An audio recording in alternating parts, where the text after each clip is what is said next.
Hello दोस्तों, स्वागत है आप सभी का मेरे इस चैनल जिसका नाम है लर्निंग विथ अनुराग नंदे। मैं इस चैनल पे क्वांटिटेटिव एप्टीट्यूड का एक क्लासेस स्टार्ट कर रहा हूँ जो आपके लिए बहुत बेनिफिशियल रहेगा कॉम्पिटिटिव एग्जामिनेशन के पर्सपेक्टिव से। चलो आगे बढ़ते हैं, जिसमें मैं आज चैप्टर 1 बताऊंगा आपको, जिसमें चैप्टर 1 में हम नंबर सिस्टम का बेसिक उसका डेफिनेशंस पढ़ेंगे। ठीक है, आगे बढ़ते हैं। जिसमें अब चालू करते हैं नंबर ऑफ एक नंबर सिस्टम में हम नंबर को कैसे क्लासिफाई कर सकते हैं। बेसिकली नंबर क्या होता है? नंबर बेसिकली एक क्वांटिटेटिव रिप्रेजेंटेशन है किसी क्वांटिटी का। ठीक है, तो हम नंबर को बेसिकली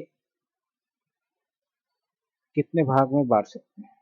ठीक है, number can be a real और इमेजिनरी। ये या तो रियल हो सकता है या कि इमेजिनरी हो सकता है। इमेजिनरी नंबर क्या है? सबसे पहला तो ये सवाल है कि ऐसे काल्पनिक संख्या क्या है। काल्पनिक संख्या ऐसा है जैसे जो स्क्वायर रूट में माइनस में जो वैल्यू आते हैं, ठीक है, जिसका रियल में एग्जिस्टेंस नहीं है, पर साइंटिफिक में कुछ इमेजिनरी कोऑर्डिनेट को शो करने के लिए यूज होता है। जिसको माइनस में कोई वैल्यू है, माइनस में स्क्वायर रूट में इसको आई से शो करते हैं, इसका नाम है आयोटा। ठीक है, क्योंकि हम किसी का माइनस में स्क्वायर रूट नहीं फाइंड कर सकते, तो ऐसे नंबर होता है इमेजरी नंबर, जिसका हमें क्वांटिटी ऑफ ट्रूथ से कोई लेना देना नहीं। फिलहाल ओनली नॉलेज पर्पज से मैंने बताया इमेजरी नंबर क्या होता है। ठीक है, अब रियल नंबर क्या है? बेसिकली रियल नंबर एक्चुअली ऐसा नंबर, ठीक है, जो रियल में एग्जिस्ट करता है। ठीक है, और जो हमारे मतलब यूजफुल बेसिकली। ठीक है, जिसे इसका रेंज हो सकता है माइनस इन्फानेट से लेके जीरो से लेके प्लस इन्फानेट। ठीक है, इसमें कोई भी वैल्यू हो सकता है, डेसिमल वैल्यू हो सकता है, जैसे एन एन है, मतलब जैसे मान लो 4.5 है। ठीक है, कोई संख्या एग्जांपल दिया है, एन कोई डिजिट है, एम कोई डिजिट है। ठीक है, या फिर 4 हो गया, -6 हो गया, 0 हो गया। ऐसे सारे संख्या क्या होंगे? आपके रियल नंबर होंगे। ठीक है, या पी बाई क्यू के फॉर्म में भी हो सकता है, जैसे 5/6 हो गया। तो ये सारे नंबर जो है इसी रेंज में आ रहे हैं, मतलब माइनस इन्फाइनाइट से लेके जीरो से लेके आपके प्लस इन्फाइनाइट तक। ये क्या हो जाएंगे? आपके रियल नंबर हो जाएंगे। ठीक है, अब रियल नंबर को हम फर्दर कैसे बांट सकते हैं? रियल नंबर एक हो सकता है रेशनल नंबर, दूसरा हो सकता है या तो रेशनल या फिर इरेशनल। ठीक है, रेशनल हो सकता है, इरेशनल। इरेशनल मतलब क्या हो जाएगा? ऐसा नंबर जिसको हम पी बाई क्यू के फॉर्म में नहीं लिख सकते। ठीक है, ऐसा नंबर जिसको पी बाई क्यू के फॉर्म में लिख सकते हैं। अब बात करते हैं पी बाई क्यू के फॉर्म में कैसे नंबर को लिख सकते हैं। ऐसा नंबर जिसमें नॉन डेसिमल वैल्यू हो, जैसे मान लो 1 है, 1/1 हो सकता है, या 2 है तो 2 को हम 2/1 लिख सकते हैं, पी बाई क्यू के फॉर्म में लिख रहे हैं। ठीक है, ठीक है, तो इसी तरह से जो है पी बाई क्यू के फॉर्म में हमने यहाँ लिखा, पर कुछ ऐसे नंबर हैं, जैसे मान लो जिसका P by Q form convert करना थोड़ा प्रॉब्लमेटिक है। जैसे मान लो 1.678, फिर 678, ऐसा क्या है? इसमें क्या है? 8 डेसिमल्स वैल्यू का रिपीटेटिव, या तो ऐसा नंबर एक नॉर्मल नंबर है विदाउट डेसिमल वाले, या फिर ऐसा नंबर है जिसमें डेसिमल जो है रिपीटेटिव है, भले ये इंक्रीज हो रहा है इन्फानेट तक। ठीक है, पर रिपीटेटिव है, इसको हम पी बाई क्यू के फॉर्म में लिख सकते हैं। ठीक है, ठीक है, तो वो क्या हो जाएंगे? रेशनल नंबर हो जाएंगे। पर ऐसा नंबर जो पी बाई क्यू के फॉर्म में नहीं लिख सकते, तो उसके लिए क्या कंडीशन है? तो नंबर में जो है आफ्टर डेसिमल कोई भी वैल्यू है वो जो है रिपीट नहीं होना चाहिए या कंटिन्यूसली इंक्रीज होना चाहिए। ठीक है, तो ऐसे नंबर कौन होते हैं? वो सारे नंबर जिसका स्क्वायर रूट नहीं निकलता है, प्रॉपर नंबर नहीं निकलता है। ठीक है, प्रॉपर स्क्वायर रूट नहीं निकलता। जैसे मान लो 3 हो गया, स्क्वायर रूट 3, स्क्वायर रूट 5, इन सब के जो है डेसिमल वैल्यू नॉन रिपीटेटिव होते हैं। ठीक है, जिसको हम पी बाई क्यू के फॉर्म में नहीं लिख सकते, तो सब नंबर क्या हो जाएंगे? Irrational number. ठीक है, और इम्पोर्टेंट इरेशनल नंबर है पाई, जिसका वैल्यू होता है 3.14, और ये चलता जाता है up to infinite non repeated, तो इसको भी हम पी बाई क्यू के फॉर्म में नहीं लिख सकते। ठीक है, पर कई लोग बोलेंगे कि इसको 22/7 लिखते हैं, पर this is the approx value, not the exact value. ठीक है, एग्जैक्ट वैल्यू नहीं है, वो अप्रोक्सीमेट वैल्यू है, मतलब आसपास का वैल्यू, ठीक है। इसमें 3.14 दो ही डिजिट लेके इसका वैल्यू जो है आ जाएगा 22/7, पर इसका वैल्यू पाई का ओनली 3.14 नहीं है, 3.14 के बाद जो है कंटिन्यूसली बढ़ते जाता है, ठीक है, नॉन रिपीटेटिव है, ठीक है। इसको हम पी बाई क्यू के फॉर्म में एक्चुअल में नहीं लिख सकते, ये क्या हो जाएंगे आपके इरेशनल नंबर, ठीक। अब होता है रेशनल नंबर को हम फर्दर कैसे बांट सकते हैं, ऐसा नंबर, इसमें इसमें आपने देखा होगा कि दो को भी हम रेशनल नंबर बोल रहे हैं और 2/3 को भी बोल रहे हैं, तो ये दो है, ये क्या हो जाएगा इंटीजर नंबर, और 2/3 ये क्या हो जाएंगे फ्रैक्शन नंबर, ठीक है।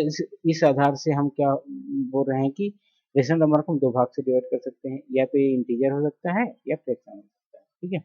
इंटीजर नंबर का रेंज क्या होता है, रेंज मतलब कहाँ से कहाँ तक इसका वैल्यू हो सकता है, जीरो से लेके माइनस इन्फाइनाइट से लेके जीरो से लेके प्लस इन्फाइनाइट तक, ऐसे सारे नंबर जो कि नॉन डेसिमल नंबर, जैसे -4, -9, ठीक है, +4, +3, जीरो, ये सारे नंबर क्या हो जाएंगे आपके इंटीजर नंबर हैं, ओके। अब अब बात करते हैं फ्रैक्शन नंबर क्या है, फ्रैक्शन नंबर क्या है, इंक्लूडिंग इंटीजर, ठीक है।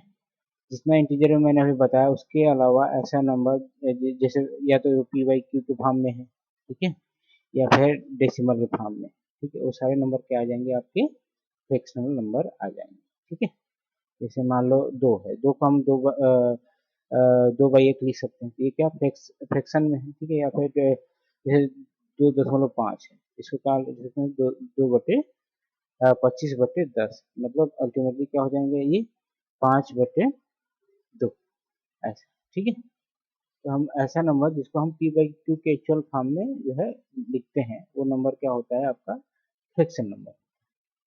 तो आप समझ गए होंगे एक इंटीजर है फ्रैक्शन हो सकता है, ठीक है, पर सारे फ्रैक्शन जरूरी नहीं है कि इंटीजर हो, जैसे 2.0 को लिखो, इसको हम 2 लिख सकते हैं, ठीक है, तो 2 क्या फ्रैक्शन है, पर ये इंटीजर भी है, और जरूरी नहीं है 2.3 क्या है, ये फ्रैक्शन है, ये फ्रैक्शन नंबर, पर इसको एक इंटीजर नहीं मान सकते, ठीक है। पर सारे इंटीजर नंबर हो 4 हो 6 हो, इसको हम जो है फ्रैक्शन मानेंगे, क्योंकि 6 को हम लिख सकते हैं 6/1 या 6.1, 6.0, ठीक है, लाइक दिस।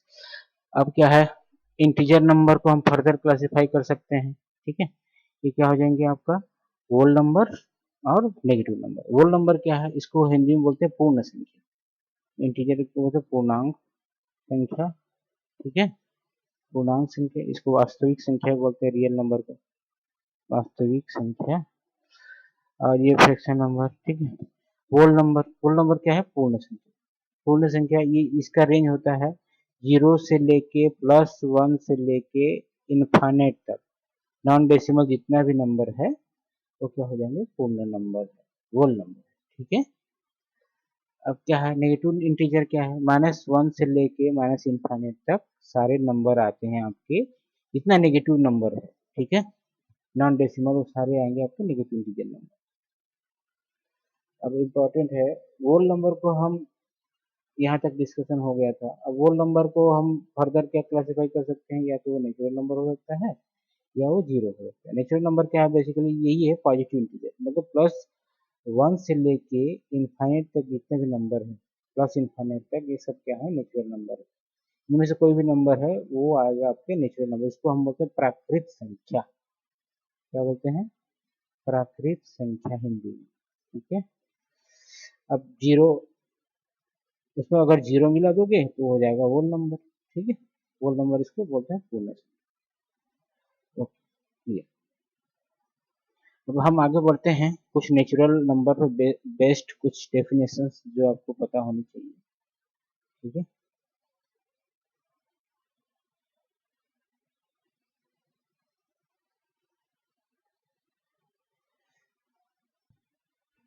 तो नेचुरल नंबर में कुछ डेफिनेशंस है जिसको हमें पता होनी चाहिए, ठीक है, वो है फर्स्ट इवन नंबर, ठीक है।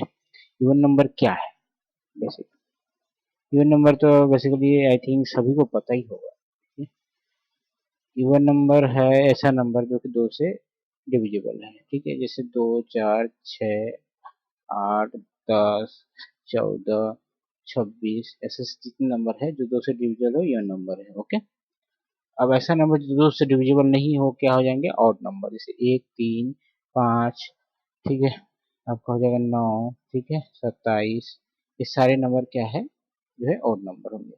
अब इम्पोर्टेंट है प्राइम नंबर। प्राइम नंबर क्या है, प्राइम नंबर ऐसा नेचुरल नंबर है जिसका दो डिस्टिंक्ट फैक्टर है, एक और वो खुद इटसेल्फ, ठीक है, मतलब मान लो कोई संख्या है, ठीक है, कोई भी संख्या है, इटसेल्फ मतलब हो जाएगा वो खुद, जैसे कोई नंबर n है, n का 1 क्रॉस n, ठीक है, इसके अलावा और कोई फैक्टर नहीं बनता, मतलब सिंपल एग्जांपल देता है, n is equal to 1 cross n, मतलब ऐसा नंबर जिस जो खुद के और एक के अलावा, खुद के और एक के अलावा किसी से भाग नहीं जाता है, ठीक है, जैसे मान लो एग्जांपल 2, 2 को हम क्या लिख सकते हैं, 2 गुणित 1, ठीक है, ये क्या हो जाएगा, ओनली 2 से ही भाग जाएगा या फिर 1 से जाएगा, तो ये क्या हो गया, 2 एक प्राइम नंबर हो गया। 3, 3 क्या है, 3 गुणित 1 ही इसका फैक्टर होता है, ठीक है, दो ही टू डिस्टिंक्ट फैक्टर क्या है, 2 गुणित 1, ठीक है, तो ये जो है 3 से जाएगा, ठीक है, 3 जो है खुद ही है, और एक इसके अलावा ना तो ये 2 से जाएगा, ठीक है, इससे नीचे तो केवल 2 ही आता है, ठीक है, तो 2 से भाग नहीं जाएगा, तो ये क्या हो जाएगा, 3 जो है, ऐसे और भी संख्या है, जैसे हमारा 17, 17 क्या है, 17 गुणित 1, इससे छोटा, 17 से छोटा कोई भी संख्या ले लो, जो है सिवाय 1 के, किसी से भी ये भाग नहीं जाएगा, तो ओनली खुद के और एक के अलावा कोई भी और इसके फैक्टर नहीं बनते, तो ये सारे नंबर क्या हो जाएंगे, प्राइम नंबर। Okay, clear. ऐसा नंबर जो प्राइम नहीं है वो बेसिकली वो कंपोजिट नंबर है, ठीक है, इन सिंपल वे ऐसा नंबर जिनके दो से अधिक क्या है, डिस्टिंक्ट फैक्टर होते हैं, डिस्टिंक्ट फैक्टर होते हैं, जैसे प्राइम नंबर क्या में आपने देखा कि 2 फैक्टर होते हैं, खुद और एक, वो खुद और दूसरा एक, ठीक है, तो ऐसा नंबर जिसके 2 से अधिक फैक्टर है तो क्या हो जाएंगे उसके composite number, composite number, composite number basically, ठीक है, मतलब ऐसा बोल सकते हैं जो प्राइम नंबर नहीं हो कंपोजिट नंबर, जैसे मान लो 6 है, 3 गुणित 2 गुणित 1, ये डिस्टिंक्ट है, सब अलग अलग है, इसके 3 फैक्टर है, मतलब 2 से ज्यादा है, तो ये नंबर क्या होगा, 6 एक कंपोजिट नंबर है, 6 क्या है आपका कंपोजिट नंबर, लाइक यहाँ पे और भी एग्जाम्पल है वो आप करके देख सकते हो, ठीक है। अब इम्पोर्टेंट है कि जैसे एक क्या है, एक जो वन नंबर क्या है, वन, वन ना तो प्राइम है, ठीक है, और ना ही ये कंपोजिट, याद रखना, ठीक है। दो क्या है, एक ऐसा इवन नंबर है जो कि प्राइम नंबर है, ऑब्वियसली है, दो का जो है दो इवन है, बाकी जितने प्राइम नंबर इवन नंबर है वो जो है 2 से भागित जाएगा, तो प्राइम नंबर नहीं हो सकता, तो ऑब्वियसली है कि एक ऐसा नंबर 2 ही है जो इवन होने के बावजूद एक प्राइम नंबर है, एक इम्पोर्टेंट, ठीक है, आगे बढ़ते हैं।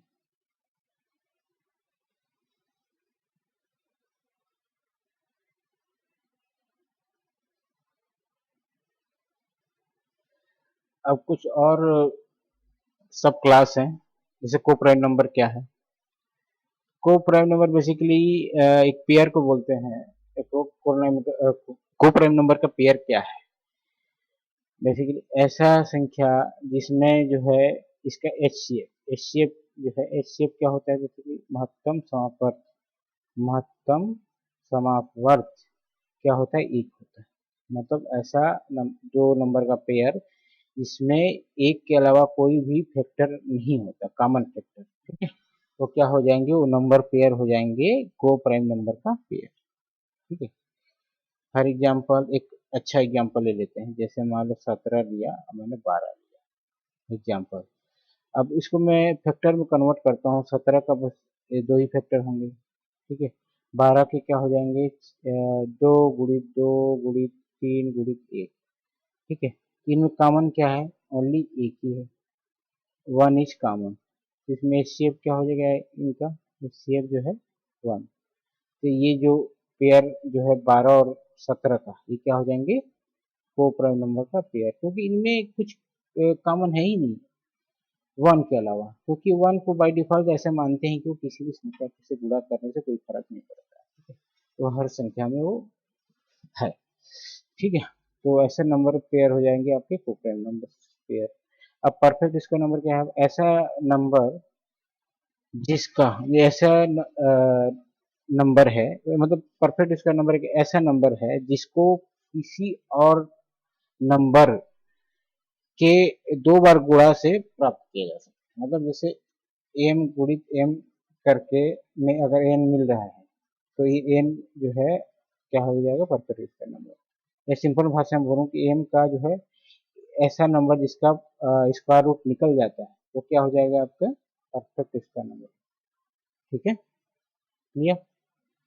जैसे मान लो 9, 9 का स्क्वायर रूट क्या है आपका 3, या 9 को हम ऐसा नंबर 3 का 2 गुणा करके प्राप्त कर सकते हैं, तो 9 क्या हो जाएगा आपका?